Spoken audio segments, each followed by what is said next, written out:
Hello class, this is Ayush Dubey and today's we will learn few more things about light. In our previous lecture we learn about light, objects, nature and many more things. So in this lecture we will start our topic from reflection of light. ठीक है, हमने previous classes में light के nature को, light के objects के type को, ठीक है, हम किसी भी ऑब्जेक्ट को कैसे सीन करते हैं, ये सारी चीज़ें हमने पढ़ी थी। अब इस लेक्चर में हम ये पढ़ेंगे कि ऑब्जेक्ट क्या मतलब, जो ऑब्जेक्ट होता है वो हमें कैसे दिखाई देता है, सॉरी दिखाई तो देता है लेकिन उसके कुछ रूल्स के बारे में, कुछ अलग नए नए टर्म्स के बारे में, जो टर्म्स हमें आगे चल के ऑप्टिक्स के लाइट चैप्टर में काफ़ी कुछ हेल्पफुल रहेंगे। तो इसका स्टार्टिंग हम करते हैं रिफ्लेक्शन ऑफ लाइट से, जहाँ पे सबसे पहला वर्ड है रिफ्लेक्शन। ठीक है, अगर हम रिफ्लेक्शन की बात करें कि फिजिक्स के, ऑप्टिक्स के, लाइट के चैप्टर में रिफ्लेक्शन का क्या मतलब होता है, या हम वैसे भी अगर रिफ्लेक्शन की बात करें तो रिफ्लेक्शन का मतलब होता है बाउंसिंग बैक। ठीक है, रिफ्लेक्शन का एक सिंपल सा मतलब है bouncing back and then rest is of light. तो इसका मतलब ये मिल रहा है, रिफ्लेक्शन ऑफ लाइट का मतलब होता है बाउंसिंग बैक ऑफ लाइट। अब बाउंसिंग बैक का क्या मतलब होता है इसका सिंपल सा कॉन्सेप्ट समझिए। आपने बॉल दीवार पे फेंकी and then it will be return to you, आपके पास वापस आ जाएगी वो। अगर आपने दीवार पे बॉल फेंका तो बॉल क्या हो रही है, बाउंस बैक हो रही है, जाके वापस आ जा रही है। यानी किसी भी ऑब्जेक्ट पे फॉल डाउन होने के बाद वो रिटर्न आपके पास आ रही है, so that is called reflection of light और बाउंस बैक ऑफ लाइट। अगर इसका हम एग्जांपल लें तो आप अपने घर का एक नॉर्मल मिरर का एग्जांपल लीजिए, जो हमारा एक नॉर्मल प्लेन मिरर होता है जिसमें हम अपना चेहरा देखते हैं कि हम कितने सुंदर लग रहे हैं, हम कितने सुंदर नहीं लग रहे हैं। जैसा कि अभी मैंने पढ़ाने से पहले अच्छा खासा चेहरा धो करके और अपने आप को 2-4 बार शीशे में देख के आया कि हाँ थोड़ा कंफर्टेबल सही लग रहा है, तो उस मिरर का एग्जांपल लेते हैं। ठीक है, तो ये हो गया हमारे घर का एक प्लेन मिरर जो नॉर्मल हमारे घर में होता है, या जिसके लिए हम दाढ़ी शेविंग करने के लिए जो मिरर यूज करते हैं। अगर इस मिरर का हम एग्जांपल लेते हैं तो यहां से सपोज करो कोई लाइट गिरी है। एक कॉन्सेप्ट और समझिए कि इस टर्म में भी आगे चल के हम यूज करेंगे beam of light. Beam of light is equal to what is beam of light? Beam of light is equal to bundle of light.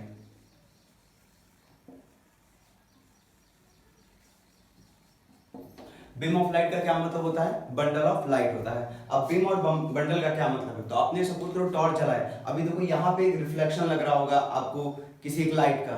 ठीक है, ये मेरे फोन का फ्लैश लाइट है, तो ये क्या दे रही है? लाइट की एक बीम जा रही है, तो इसे लाइट की बीम भी कह सकते हैं और बंडल ऑफ लाइट भी कह सकते हैं। ठीक है, ऐसा नहीं जरूरी कि सिर्फ बीम है तो बंडल है, बंडल है तो बीम नहीं। ये जो आपको रिफ्लेक्शन इस पॉइंट पे दिख रहा है मेरे फोन के कैमरे का, फ्लैश का, that will be a beam of light और you can say that bundle of light. दोनों चीजें कॉन्सेप्ट सेम है। आपके रूम की लाइट जल रही है, this is also called beam of light या बंडल ऑफ लाइट। वो जिस भी ऑब्जेक्ट पे गिरती है, सपोज करो टेबल को आपको देखना है तो टेबल से रिफ्लेक्ट होकर आपकी आंखों पे आ रही है, तो जो ऑब्जेक्ट उसका टेबल पे लाई कर रहा है, फॉल कर रहा है, गिर रहा है, that rays of light is called beam of light और definitely you can say that कि बंडल ऑफ लाइट। तो ये कॉन्सेप्ट क्लियर हुआ। अब हम सपोज करो यहां से हम एक लाइट की रे इस मिरर पे फॉल डाउन कराते हैं, एक प्लेन मिरर है, इस पे लाइट फॉल डाउन की और यहां से ये जो लाइन है ये आगे इधर निकल आई। ठीक है, अब इस पे हमें कुछ कॉन्सेप्ट समझना होगा, नए नए टर्म्स हैं। ये जो लाइट की रे मिरर पे फॉल डाउन की है, गिरी है, this is called incident ray. ठीक है, ये क्या हो गया? Incident ray. और यहां से लाइट की रे हमारी क्या हो रही है? रिफ्लेक्ट होके जा रही है, so this is called reflected ray. दो कॉन्सेप्ट क्लियर हुआ। जब भी किसी प्लेन मिरर या किसी भी ऑब्जेक्ट पे लाइट गिरती है, फॉल होती है, this will be called incident ray. And when light bounce back, जब वो बाउंस बैक होती है, वहां से वापस आती है, रिफ्लेक्ट करती है, दिस रे will be called by reflected ray. ठीक है, तो एक हो गया इंसिडेंट रे और दूसरा हो गया रिफ्लेक्टेड रे। अब हम यहां से एक लाइन ड्रॉ करेंगे, ये लाइन, इस लाइन को हम बोलते हैं नॉर्मल रे, विच इज नॉर्मल रे, जो कि हमारे प्लेन मिरर से बिल्कुल परपेंडिकुलरली क्या होगी रहेगी? गई रहेगी। दो तीन कॉन्सेप्ट क्लियर हुआ, what is incident, what is reflected and what is normal रे। अब इसके बाद आते हैं इस पॉइंट पे, जहां पर ये इंसिडेंट रे भी गिर रही है, जहां से रिफ्लेक्टेड रे निकल रही है, रिफ्लेक्ट हो रही है, एंड जहां पे ये नॉर्मल रे इन दोनों रे से मिल रही है। दिस पॉइंट नोन बाय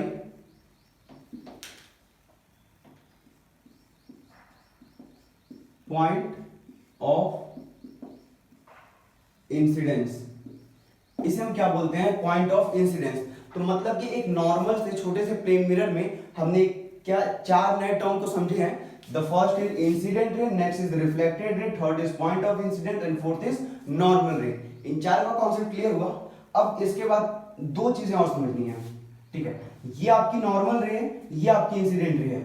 तो नॉर्मल रे और इंसिडेंट रे इन दोनों के बीच में जो एंगल फॉर्म होता है, this that is called angle of incidence. What I से कि नॉर्मल और इंसिडेंट रे के बीच में जो एंगल फॉर्म होता है उस एंगल को हम इंसिडेंट रे कहते हैं। नहीं समझ में, सॉरी, एंगल ऑफ इंसिडेंस कहते हैं। मतलब ये हो गया आपका इंसिडेंट रे, ये हो गया आपका नॉर्मल रे। तो जो एंगल फॉर्म हो रहा है वो यहां पे हो रहा है। तो ये एंगल आपका हो जाएगा, इसे हम डिनोट करते हैं एंगल आई से। और अगर हम बात करेंगे कि एंगल आई क्या होता है, तो एंगल आई हमारा एंगल ऑफ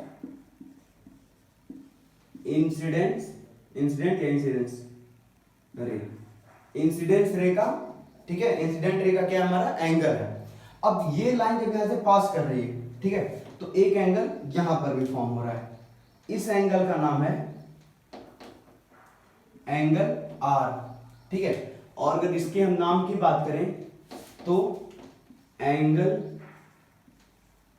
ऑफ रिफ्लेक्टेड रे। तो देखो कुछ पॉइंट्स हैं जो हमने इसमें समझे हैं, इसको एक बार हम रिमेंबर कर लेते हैं, रिकॉल कर लेते हैं एक बार फिर से अच्छे से, बिकॉज यही पॉइंट्स आपको आगे चल के काम करेंगे, चाहे वो 10th हो, 11th हो, 12th हो, जिस भी क्लास में हो, क्योंकि ऑप्टिक्स की ये बेसिक पॉइंट्स हैं और यहीं से आप अपने ऑप्टिक्स के चैप्टर का स्टार्ट करते हैं, बिगनिंग करते हैं।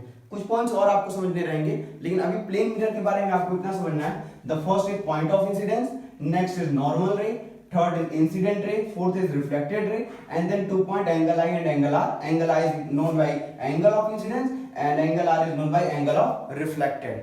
तो 1 2 3 4 5 6 पॉइंट्स हैं। 6 पॉइंट को दिमाग में बिल्कुल बैठा लीजिएगा, इसे निकलने बिल्कुल भी ना दीजिएगा, बिकॉज इन्हीं 6 पॉइंट्स से हम अपने चैप्टर्स को आगे ले चलेंगे।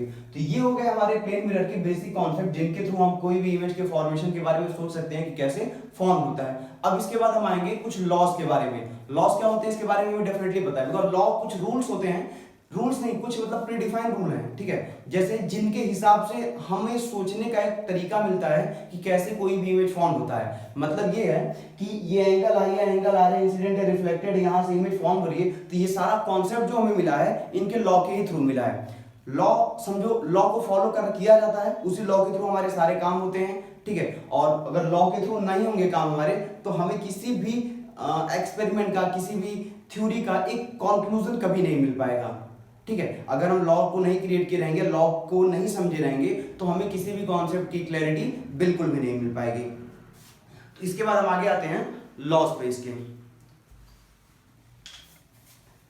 ठीक है।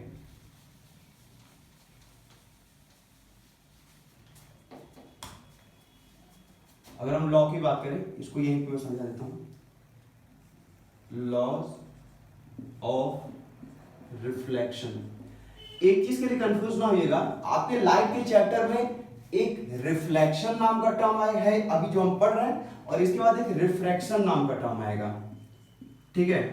दोनों में कुछ कॉमन थिंग भी होती है, कुछ अलग चीजें भी होती हैं। अभी हम सिर्फ और सिर्फ रिफ्लेक्शन को पढ़ रहे हैं, इसके बाद हम रिफ्रैक्शन को पढ़ेंगे, ऐसे ही डेप्थ में स्टेप बाय स्टेप, तो इसके भी कॉन्सेप्ट क्लियर होंगे। रिफ्लेक्शन हमारा बाउंसिंग बैक ऑफ लाइट होता है, बाउंसिंग बैक, एंड रिफ्रैक्शन को अगर हम एक टर्म में समझे तो it will be passes from one medium to another medium with some respective speeds. तो इसके बारे में हम बाद में समझेंगे, इसको अभी हम गैप करते हैं, ठीक है। और अभी हमारा कॉन्सेप्ट था लॉ ऑफ रिफ्लेक्शन। तो देखो, रिफ्लेक्शन के सिर्फ दो लॉ होते हैं, ठीक है। पहला लॉ, अगर हम पहले लॉ की बात करें, first law is angle of incidence नहीं, एंगल ऑफ इंसिडेंस नहीं, सॉरी सॉरी सॉरी, ये थोड़ा सा गड़बड़ हो गया।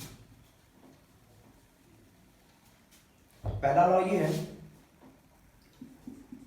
नॉर्मल रे इंसिडेंट रे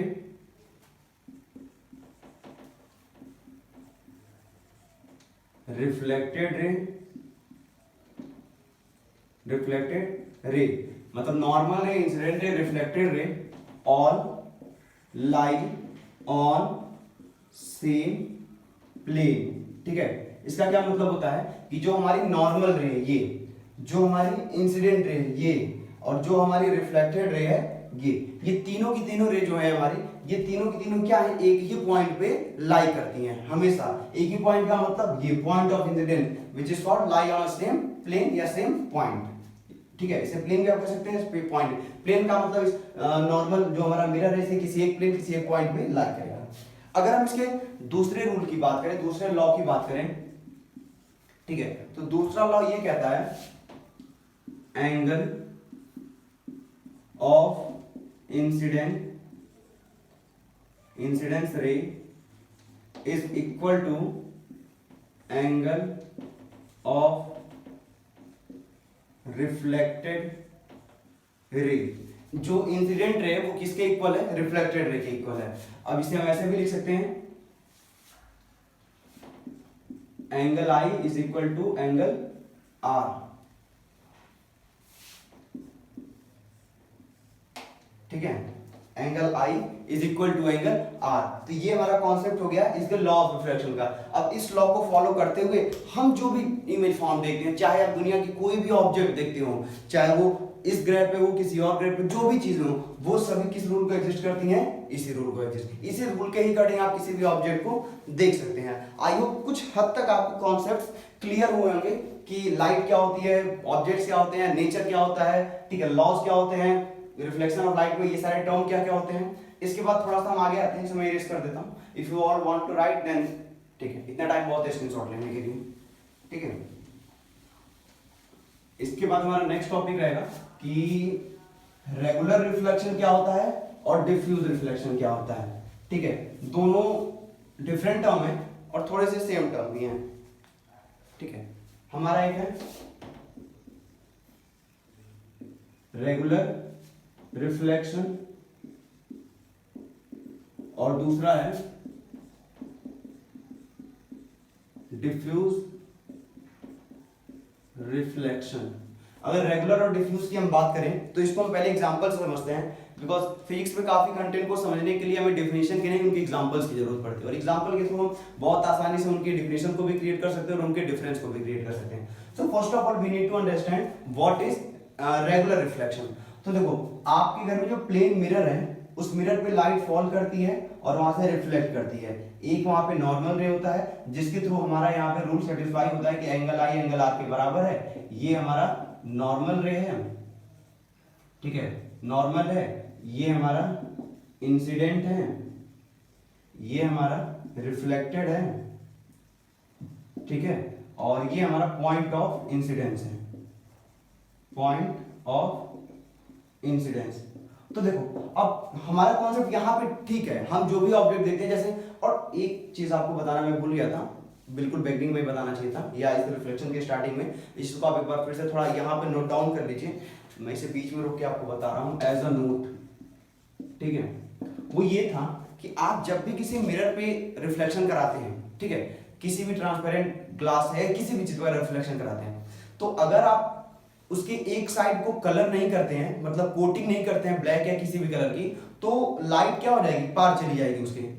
ये है ना, हमने पढ़ा लाइट वेव है, पार्टिकल है, उसके अकॉर्डिंग हम समझेंगे तो लाइट क्या हो जाएगी, पार चली जाएगी। तो उसे रिफ्लेक्ट करने के लिए, वापस आने के लिए क्या करना पड़ता है हमें, एक साइड को, मतलब अगर ये हमारा शीशा है तो इस साइड को हमें क्या करना रहेगा, या मान लो इस साइड को हमें क्या करना रहेगा, एक साइड को, किसी भी साइड को कलर करना रहेगा।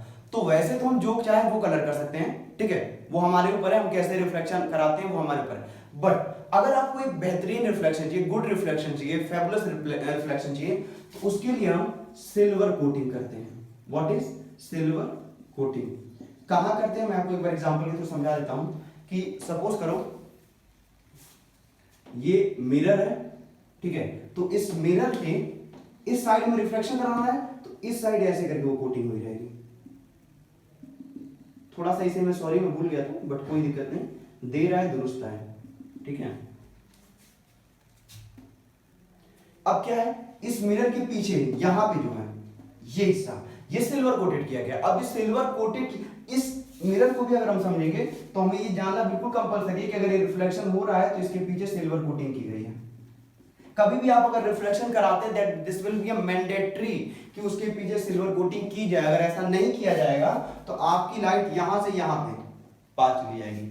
और जो हमारा एक पार जाने वाला कॉन्सेप्ट है ना, यही हम रिफ्लेक्शन ऑफ लाइट पे पढ़ेंगे हमारे, जब ये रिफ्लेक्शन का कॉन्सेप्ट कंप्लीट होगा कि जब लाइट पार मतलब किसी मीडियम को पार कर जाती है, एक मीडियम से दूसरे मीडियम चली जाती है, तो क्या होता है और कैसे कैसे वहां कौन से नए रूल्स आते हैं। So these things we learn after a moment of time, but at that time we need to understand what I need to understand कि जब भी कोई प्लेन मिरर पे रिफ्लेक्शन कराना होता है, एक बेहतरीन रिफ्लेक्शन कराना होता है, so on that time what we do, silver coating. इस सिल्वर कोटिंग की वजह से जो रिफ्लेक्शन होता है वो काफी अच्छा हो जाता है। अगर ऐसा नहीं रहेगा तो हमारा रिफ्लेक्शन अच्छा नहीं होगा। तो इसे आप एज अ नोट अपने कॉपी में नोट कर लीजिएगा कि सिल्वर कोटिंग की यूज की जाती है प्लेन मिरर के पीछे रिफ्लेक्शन को कंप्लीट करने के लिए। सिल्वर कोटिंग की जगह आप कोई और कोटिंग कर सकते हैं, बट सिल्वर कोटिंग लिखने का सिंपल सा कॉन्सेप्ट है कि silver coating one of the best coating है, मतलब ये सबसे बेहतरीन। आते हैं हम अपने रेगुलर रिफ्लेक्शन पे। तो यहाँ पे हमारा प्लेन मिरर था जहां से हमारा इंसिडेंट रहा, रिफ्लेक्टेड रहा और हमारा यहाँ पे काम तमाम हुआ, और यहाँ पे हमने समझा कि ये ठीक है। यहाँ पे हमारा एंगल आई एंगल आर के बराबर है, सारे लॉज भी फॉलो कर रहे हैं, incident reflected normal ray all lie on same plane, ये भी फॉलो करिए। अगर हम डिफ्यूज रिफ्लेक्शन की बात करें तो डिफ्यूज रिफ्लेक्शन को बिल्कुल ही डिफ्यूज बनाते हैं ऐसे, ठीक है। बायो वाले इसे किसी और कॉन्सेप्ट से देख रहे होंगे, ठीक है। तो अगर हम देखें ये इस तरीके से हमारा कोई भी ऑब्जेक्ट है, ये मिरर नहीं है, ठीक है, कोई भी ऑब्जेक्ट है, कोई भी ऑब्जेक्ट का मतलब आप रोड देख लो, रोड भी तो एक ऑब्जेक्ट है, तो समझो ये सड़क है आपकी, ये सड़क का ब्रेकर है, भाई वहां पे तो रिफ्लेक्शन होगा या नहीं होगा, आपको ब्रेकर क्यों दिखाई देता है, बिकॉज ऑफ रिफ्लेक्शन, तो यानी वहां रिफ्लेक्शन हो रहा है। तो ऐसी सरफेस जो खराब हो, रफ हो, these surfaces are called diffuse reflection, कि वहां पे डिफ्यूज रिफ्लेक्शन होगा। होता क्या है, सपोज करो आपका ऑब्जेक्ट यहां पे आया, यहां पे, और यहां से ऐसे निकल गया। अब अगली बात हमारी ये आती है कि क्या डिफ्यूज रिफ्लेक्शन अगर रफ सरफेस को हम कहते हैं, तो क्या रफ सरफेस पे हमारे वो रूल्स फॉलो करते हैं जो हमने बनाया था लॉ ऑफ रिफ्लेक्शन का, कि एंगल आई एंगल आर के बराबर रहेगा और इंसिडेंट रिफ्लेक्टेड रे और नॉर्मल रे सेम प्लेन पे लाई करेगी। तो ये रूल क्या ये फॉलो करता है?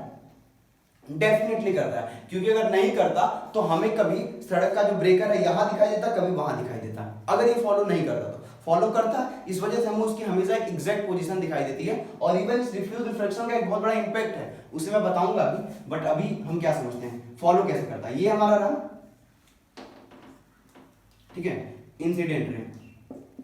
What is incident ray? ये क्या हो गया हमारा रिफ्लेक्टेड रे, ठीक है। अब ये पॉइंट हमारा है ना, तो यहां से जो हमारी नॉर्मल रे रहेगी वो कुछ ऐसे हो जाएगी, समझ गए? ये हमारा क्या हो गया नॉर्मल, और अगर ये हमारा नॉर्मल हो गया तो अब ये पॉइंट क्या हो जाएगा हमारा पॉइंट ऑफ इंसिडेंस, नहीं हाँ पॉइंट ऑफ इंसिडेंस, ठीक है सर, ठीक है। अब अगर ये पॉइंट ऑफ इंसिडेंस हो गया तो ये एंगल आई हो गया और ये एंगल आर हो गया। तो यानी कि क्योंकि देखो ये आपका जो डिफ्यूज रिफ्लेक्शन हो रहा है, आप इसको थोड़ा जूम करो इसको और बड़ा, तो ये कुछ ऐसे है और यहां से हमारा रिफ्लेक्शन हो रहा है, इसे और जूम करें तो कुछ ऐसे कॉन्सेप्ट और यहां से रिफ्लेक्शन हो रहा है। तो भाई ये वाला जो पॉइंट है ये तो इसके लिए पॉइंट ही कहां काम कर रहा है ना, जैसे यहां पे एक पॉइंट है, इसके लिए ये थोड़ी कोई मतलब है कि ये भी बॉडी सीधी है ये भी बॉडी सीधी है, इसे तो सिर्फ एक पॉइंट से काम है। तो वही काम यहां भी एक पॉइंट से हो रहा है, तो यानी डिफ्यूज रिफ्लेक्शन जो होता है वो भी लॉस को फॉलो करता है। अब बात आई कि इसका क्या इंपैक्ट है, क्या इंपॉर्टेंस है। तो आप अपने घर के अंदर या पूरे यूनिवर्स में अपने चारों तरफ फैले हुए सामान को एक जगह खड़े होकर बड़े आराम से देख लेते हैं बिकॉज ऑफ डिफ्यूज रिफ्लेक्शन। क्यों? सपोज करो मेरे हाथ में डस्टर है, ठीक है, ये डस्टर है मान लो, तो ये डस्टर क्या कर रहा है, लाइट की रेज आ रही है, डिफ्यूज हो रहा है, कुछ रेज यहां से इधर चली जा रही है, कुछ यहां से इधर, कुछ यहां से इधर, कुछ यहां से इधर, इसी चारों तरफ इसके स्कैटरिंग होने के रीजन से, ठीक है। डिफ्यूज का मतलब मैं क्या कह रहा हूं, स्कैटरिंग, चारों तरफ फैल जाना। इसके चारों तरफ स्कैटरिंग हो जाने की वजह से इस रूम के किसी भी कोने में किसी भी तरफ खड़े होकर के मैं इस ऑब्जेक्ट को क्या कर सकता हूं, देख सकता हूं, चाहे यहां रखूं, चाहे यहां रखूं, चाहे फोन के उस तरफ रखूं चाहे फोन के इस तरफ रखूं, that does not matter because of diffuse reflection what we do it was scattered our light rays. ये क्या करता है, हमारे इस ऑब्जेक्ट पे पड़े हुए लाइट रेज को डिफ्यूज रिफ्लेक्शन स्कैटर्ड कर देता है, और स्कैटर्ड करने की वजह से हमें ये चारों तरफ से दिखाई देता है। So this will be a diffuse reflection and this is our regular reflection. I hope आपके काफी कॉन्सेप्ट क्लियर हुए होंगे। अब इसके बाद हमारा जो अगला कॉन्सेप्ट आएगा वो आएगा ऑब्जेक्ट एंड इमेज में, क्योंकि आज जो बेसिक कॉन्सेप्ट है वो खत्म करेंगे ताकि नेक्स्ट कंटेंट से एक अच्छा खासा कंटेंट स्टार्ट हो, जहां से आपको लगे कि हाँ अब ये चैप्टर खत्म हो रहा है। हाँ बाय द वे मैं आपको बता दूं तो क्लास 10th का मेरा जो सबसे बेस्ट चैप्टर था, मतलब सबसे पसंद का चैप्टर, वो लाइट ही चैप्टर था। रिफ्लेक्शन ऑफ मेरे हर मतलब सब्जेक्ट में रहता था। बायो में तो ऐसा कोई चैप्टर नहीं था, बट फिजिक्स में reflection of light means light का कंटेंट, और फिर केमिस्ट्री में carbon and its compound, one of the best. मतलब वो चैप्टर आता था तो मुझे लगता था कि हाँ ये अपना भाई आ गया है, तो ऐसी फीलिंग्स आती थी बिकॉज उसको मैंने काफी अच्छे से पढ़ा भी था। वो मीथेन, ब्यूटेन, प्रोपेन, हेक्सेन और मतलब नो सॉरी मीथ, अरे एक बहुत लंबा कॉन्सेप्ट था वो, मतलब याद नहीं है बहुत अच्छे से अभी मुझे बिकॉज केमिस्ट्री से थोड़ा हम दूर हो गए हैं, बट डेफिनेटली केमिस्ट्री का कंटेंट कहेंगे अगर तो फिर कार्बन एंड इट्स कंपाउंड, और फिजिक्स का कंटेंट कहेंगे तो लाइट। ये दोनों चीजें तो मेरे लिए बिल्कुल सबसे अच्छी और मेरी अपनी चैप्टर्स थे। इनको पढ़ने का मतलब था कि मैं अपने टाइम को लगता था और ज्यादा यूटिलाइज कर रहा हूँ। और सबसे बेकार चैप्टर को लगता था तो इलेक्ट्रिसिटी, और उसके बाद मैग्नेटिक। मतलब सच बता रहे हैं इतना कॉम्प्लेक्स, लेकिन आपको एक बात जान के खुशी होगी कि मैंने अब उस चैप्टर को इतना आसान बना दिया है, चाहे वो इलेक्ट्रिसिटी हो चाहे मैग्नेटिक हो, बिकॉज मुझे वो बहुत ज्यादा प्रॉब्लम फेस कराती थी चैप्टर जब मैं अपने 10th की क्लास में था। और उस वजह से मैंने वो चीजें रियलाइज की कि अगर मैं या कोई भी बच्चा फर्स्ट टाइम पढ़ता है तो उसे कौन कौन सी प्रॉब्लम को फेस करना पड़ता है। इस वजह से इस चैप्टर के बाद मैं रिफ्लेक्शन पढ़ाऊंगा and then electricity and then magnetic, तो आपको काफी कुछ अच्छे से समझ में आएगा। Maybe what I think कि मेरी वजह से या जिस भी वजह से, क्योंकि वो कॉन्सेप्ट मैंने बहुत अच्छे से क्लियर किए हुए हैं और वो एक अच्छा तरीका आपको मिलेगा पढ़ने का।